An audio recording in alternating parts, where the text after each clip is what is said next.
पाकिस्तान की लैंग्वेज में freedom fighters कह लो, इंडिया की नज़र में टेररिस्ट कह लो। तो हमने क्रिएट भी करे, हम उससे लड़े भी हैं। तो 70 साल में यही कुछ तो हुआ है, प्रॉस्पेरिटी तो हुई नहीं है। देखिए, अगर भारत हमारे साथ मतलब तिजारती ताल्लुकात चाहता है तो पाकिस्तान के साथ टेबल टॉक तो होनी चाहिए। तो इसमें पाकिस्तान जनरली दुनिया को और इंडिया को ये बताएगा कि ये ऑपरेशन किस तरह करे जाते हैं। ठीक है, पाकिस्तान बताएगा। यस, क्योंकि Pakistan is expert in fighting terrorism and creating terrorism. नमस्कार दोस्तों, मेरा नाम अनुज धीमान और आप देख रहे हैं नेशन ब्रो। पाकिस्तान की आर्मी भारत आई है, ये कोई चौंकाने वाली खबर नहीं है, बिल्कुल सच है और ना ही कोई फेक अफवाह खबर है। एससीओ समिट हो रही थी, उसके अंदर पाकिस्तान के चीफ जस्टिस को आना था लेकिन वो नहीं आ पाए। उसकी जगह के ऊपर कुछ आर्मी की यूनिट्स भेजी गई हैं। इसके अलावा कुछ उनके अधिकारी आए हैं मीटिंग को अटेंड करने के लिए। इसी टॉपिक को लेकर पाकिस्तान की यूट्यूबर्स का नामजद गए हैं पाकिस्तान की जनता के पास में। आइए देखते हैं उनका क्या कहना है। साइम, आपको पता होगा कि रिसेंटली पाकिस्तान की आर्मी, नेवी और एयरफोर्स के ऑफिसर्स ने एससीओ के दफाई इजलास में जो है इंडिया का दौरा किया है। क्या कहेंगे, कैसा इकदाम है ये मेरे ख्याल से बहुत अच्छा इकदाम है, मगर इसमें ज़्यादा ऑप्टिमिस्टिक भी नहीं हो सकते, क्योंकि एक general world is fighting against terrorism. तो एक तरह का पाकिस्तानी जो मिलिट्री है, this is expert in anti fighting the terrorism and combat operations जो होते हैं, जो कि क्विक होते हैं। जैसे कि एक कंपाउंड में टेररिस्ट घुस गए, उसको खाली किस तरह कराना है। जैसे कि अगर किडनैप हो गए तो उनको किस तरह बचाना है, मतलब पैसेंजर्स को या इनको। तो इसमें पाकिस्तान जनरली दुनिया को और इंडिया को ये बताएगा कि ये ऑपरेशंस किस तरह करे जाते हैं। ठीक है, पाकिस्तान बताएगा। यस, क्योंकि Pakistan is expert in fighting terrorism and creating terrorism.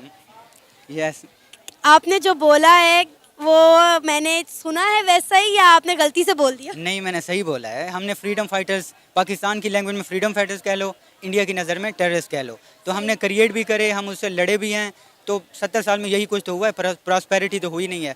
तो पाकिस्तान की जो आर्मी ऑफिशियल्स गए हैं तो ये उनको वो सिखाएंगे। हाँ, हम ऑप्टिमिस्टिक तब होंगे जब हमारे डिफेंस मिनिस्टर और फॉरेन मिनिस्टर वो जाके वहाँ पे वो अटेंड करेंगे एससीओ। लेकिन कहा जा रहा है कि अब गवर्नमेंट इस पर सोच रही है कि हमारे फॉरेन मिनिस्टर और हमारे डिफेंस मिनिस्टर जो हैं वो भी इंडिया जाएं एससीओ के इजलास में। यस, सोचा जा रहा है। देखें, कारगिल के बाद से कोई बड़ी जंग नहीं हुई हमारी, ठीक है।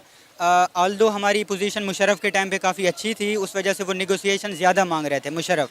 मगर अब क्योंकि पाकिस्तान इंसॉल्वेंट हो गया तो अब मुझे जो लगता है कि पाकिस्तान कम्प्लीटली सरेंडर कर चुका और जस्ट हमें पीस चाहिए, ट्रेड चाहिए। हम कश्मीर भूल चुके हैं। और अगर हम तो बात है ना कि पाकिस्तान जब भी किसी इंटरनेशनल फोरम पे जाता है वहाँ पे कश्मीर करता है, जबकि पाकिस्तान के पास और भी बहुत सारे मुद्दे हैं, बहुत सारे मसाइल हैं इंटरनेशनल इवेंट पर, इंटरनेशनल लेवल पर जाकर बात करने के लिए। जी, टर्की और अगर इजराइल को देखा जाए तो वो उनकी फॉरेन मिनिस्ट्रीज एक दूसरे के कंट्रीज़ में हैं और वो लोग ट्रेड भी करते हैं। हाँ, Turkey raises the voice for Palestinian people, मगर ये एक और चीज़ होती है। ठीक है, ट्रेड तो वैसे कंटिन्यू होनी चाहिए। आते हैं इंडिया पाकिस्तान के रिलेशन पे। आपको आइडिया नहीं है कि जनरल बाजवा के दौर में ना काफ़ी सारी हमारी बैकडोर पे, चैनल्स पे चलती रहीं, ठीक है। और इनको इंटरनेशनल मीडिया पे इसलिए नहीं लाया जाता क्योंकि पब्लिक के सेंटीमेंट बहुत चेंज हो जाते हैं। जब वो चीज़ डेवलप हो जाए फिर एट दी एंड जाके उसको हमने आवाम को बताना होता है और आवाम को कन्विंस करना होता है, एक नैरेटिव सेल करना होता है। ये बहुत बड़ी डेवलप्स हो चुकी थी। और ये जो पीस टॉक्स हैं ये मुशर्रफ के दौर से चल रही हैं, उसके बाद नवाज शरीफ के दौर में चली और अब जाके जनरल बाजवा के दौर में चली। मगर इसमें फिर थोड़ी बहुत वो आ जाती हैं, जैसे कि कोई इंसिडेंट हो गया, जैसे कि पुलवामा हुआ। तो मेरे ख्याल में 2014 में नेगोशिएशन चल रही थी, उसके बाद 2019 में चली, फिर पुलवामा हुआ। फिर जनरल बाजवा ने यूके के जो आर्मी चीफ हैं उनको जाके कहा कि यार आप ना इंडिया से नेगोशिएशन फिर से रेज्यूम करवाएं। और उसमें उन्होंने कहा कि देखो, ये जो फ्रीडम फाइटर्स या टेररिस्ट कह लो, ये लोग थे, हमने क्रिएट करा था, मगर अब वो हमारी दस्तरस से दूर हो गए। We can not longer control them. और अब जब भी इंडिया और पाकिस्तान के दरमियान पीस टॉक्स होती हैं तो बीच में कोई वो बम फटा देते हैं। इसमें मे भी पाकिस्तान की स्टेट इन्वॉल्व ना हो। मैं यही बात आपसे कहना चाह रही थी। मेरा अगला सवाल भी यही था कि हमें तो खुद एक दहशतगर्द मुल्क कहा जाता है, फिर इस तरह के इजलास में पाकिस्तान की जब आर्मी की शिरकत हो रही है, ये बिल्कुल एक मतलब मुझे मेरी समझ से बालातर बात है कि how is that possible. Yes, Pakistan की स्टेट इस टाइम पे चाहे आर्मी हो चाहे पॉलिटिकल लीडरशिप हो, वो इंडिया से अमन करने की ट्राई कर रहे हैं। अब जिस तरह से हमारे ऑफिसर्स, आर्मी ऑफिसर्स इंडिया गए हैं विजिट के लिए, इससे इंडिया और पाकिस्तान के ताल्लुकात बेहतर होने के कितने % चांसेस हैं? इससे तो मैं नहीं कहूँगा। अगर नेक्स्ट टाइम पे जो हमारे डिफेंस मिनिस्टर और फॉरेन मिनिस्टर वहाँ जाते हैं और कन्वर्सेशन करते हैं तो इससे हमें बहुत ऑप्टिमिज्म मिलेगा। देखें, इंडिया और पाकिस्तान ने एक पीस प्रोसेस में LOC पे सीज़ फायर करा। पूरे 1.5 साल के लिए हमारे आपस में कोई इतना वो नहीं हुआ, ठीक है, सीज़ फायर रहा। पहले क्या होता था, ऐसे आम झड़प चलती रहती थी, वहाँ से फौजी जवान मरे, यहाँ से मरे, और बीच में सिविलियंस के घर के ऊपर भी बम गिर गए, ये चल रहा था। मगर हमने नेगोशिएशन करी तो उसका प्रोडक्टिविटी ये निकली कि सीज़ फायर हो गया, जो कि अब तक कंटिन्यू है। सर, हमारी आर्मी ऑफिसर्स जो हैं वो इंडिया गए हैं दौरे पर, क्या कहेंगे इस हवाले से? अच्छा इकदाम है, उनके जाने से पाकिस्तान का एक तो दिफा मजबूत होगा और ख़ित्ते में जितने भी मतलब सिक्योरिटी की सूरत हाल है वो वाज़ेह होगी कि कौन सा मुल्क कहाँ पे खड़ा है। और पाकिस्तान चीन की जो दोस्ती है और आपस का जो दिफाई कोऑपरेशन है, उससे मतलब ख़ित्ते की जो सिक्योरिटी है वो इम्प्रूवमेंट होगी। कहा जा रहा है कि अब हमारी हुकूमत ये सोच रही है कि हमारे डिफेंस मिनिस्टर और हमारे फॉरेन मिनिस्टर को भी भारत एससीओ के इजलास में जाना चाहिए। देखिए, अगर भारत हमारे साथ मतलब तिजारती ताल्लुकात चाहता है तो पाकिस्तान के साथ टेबल टॉक तो होनी चाहिए, क्योंकि ख़ित्ते में अगर सिर्फ दिफा नहीं है और भी हमारे मामलात हैं, जैसे सिक्योरिटी के मामलात हो गए, तिजारत के मामलात हो गए, और दूसरा ये है कि जितने भी ममालिक आपस में कोऑपरेशन करते हैं तो एक सिक्योरिटी मसला नहीं होता, और भी बड़े मसले होते हैं। उसमें जो है ना, देखें अगर टेबल टॉक हो दोनों ममालिक की तो बेहतर है ये ख़ित्ते के लिए। क्योंकि सर देखिए, आपको पता है कि एशिया कप इस दफ़ा पाकिस्तान होस्ट करने जा रहा है, तो इंडिया ने कहा है कि वो पाकिस्तान आकर नहीं खेलेंगे, और उसके बदले में पाकिस्तान ने कहा कि फिर वो भी T20 वर्ल्ड कप के लिए भारत नहीं जाएंगे। तो अगर दोनों मुल्कों के दरमियान हालात में बेहतरी नहीं आएगी तो फिर इस तरह के इवेंट्स जो हैं वो किस तरह होस्ट हो सकते हैं और पब्लिक किस तरह एंजॉय करे, क्योंकि वो टाकरे होते हैं जो सारी दुनिया देखना चाहती है। देखें, जो भी मतलब डेड लॉक होगा तो उससे तो मसले हल नहीं होंगे, और इसमें यह है कि हमारे पास बचा ही क्या है। अब ये बताएं, इंडिया है या पाकिस्तान है, हमारे पास सिर्फ मीडिया ही बचा है, मतलब जिससे हम एक तो एंजॉय करते हैं, और दूसरा ये है कि हमें जितने भी इवेंट्स होते हैं उनका पता चलता है। अब अगर ये तफरीही भी बंद कर देंगे हमारे लिए तो बचेगा क्या। दोस्तों, आपने वीडियो के अंदर देखा, भाई साहब ने बातों बातों में ही ये चीज़ बोल दी कि जो पाकिस्तानी आर्मी है वो ट्रेनिंग देती है, जो मुजाहिदीन जिनको ये लोग कहते हैं और हम लोग इनको टेररिस्ट कहते हैं, जो अलग अलग जाके लोगों को मारते हैं, बम ब्लास्ट करते हैं।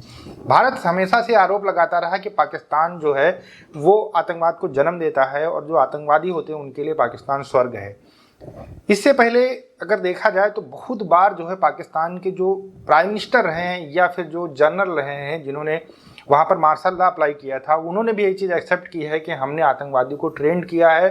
जैसे परवेज़ मुशर्रफ ने कहा, इसके बाद में जो लेटेस्ट उनके प्रधानमंत्री थे कुछ समय पहले, इमरान खान, उन्होंने भी कहा था कि हमारे यहाँ पर लगभग 10,000 आतंकवादी हैं, हम उनको ख़त्म करने की कोशिश कर रहे हैं। और जितने भी आज तक प्रधानमंत्री रहे हैं सब ने ये माना है कि हमारे यहाँ पर आतंकवादी हैं, हमने इनको ट्रेंड किया है। एक इंटरव्यू परवेज़ मुशर्रफ का है, उसमें साफ साफ वो कह रहे हैं कि हम जो है इनको हीरो मानते थे, जो आतंकवादी होते थे इनको हीरो मानते थे, क्योंकि ये अफगानिस्तान में जाकर और कश्मीर में जाकर आज़ादी के लिए लड़ते थे। तो इस तरीके की जब सोच रखेंगे तो फिर आज का जो माहौल पाकिस्तान का बना हुआ है वो पुराने जो लोग करके गए हैं उसी का रिजल्ट है कि जगह जगह पर वहाँ ब्लास्ट हो रहा है।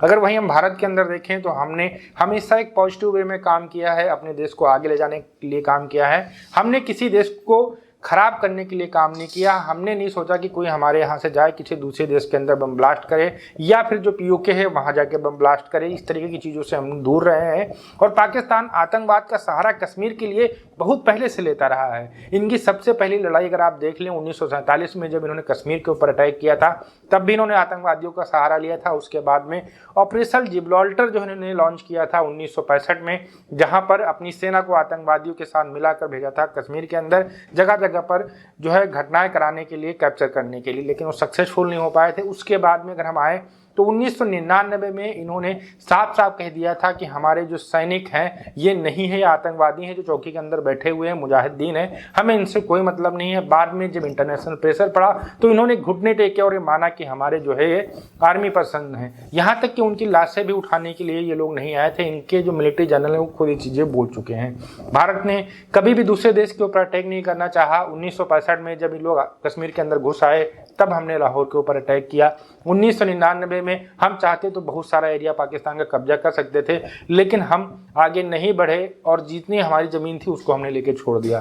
पाकिस्तान की आर्मी को भी अब इन सारी चीज़ों का शायद रियलाइज हो चुका है कि अगर हम सांप पालेंगे तो हमें भी डसेंगे, अगर हम आतंकवादियों को बनाएंगे तो हमारे ऊपर भी बम फूटेंगे। आज जो पाकिस्तान की स्थिति है वहाँ पर बम फूट रहे हैं, वहाँ पे लोग क्राइसिस का शिकार हैं। इस वजह से पाकिस्तान के जो नेता हैं, वहाँ के आर्मी पर्सन है, वो चाहते हैं कि भारत से रिलेशन अच्छे हों, जिससे जो पाकिस्तान की महंगाई हो थोड़ा सा कंट्रोल की जा सके। और जो अगर संबंध अच्छे होंगे तो सीज फायर जो लगातार चलता रहेगा, इससे तनाव नहीं होगा और दोनों देश आराम से काम कर सकते हैं। इसी वजह से पाकिस्तान भी आजकल भारत के पास में आने के लिए जुटा हुआ है। दोस्तों वीडियो कैसा लगा हमें कमेंट सेक्शन में जरूर बताइएगा। मिलते हैं नए वीडियो के साथ। नमस्कार, धन्यवाद।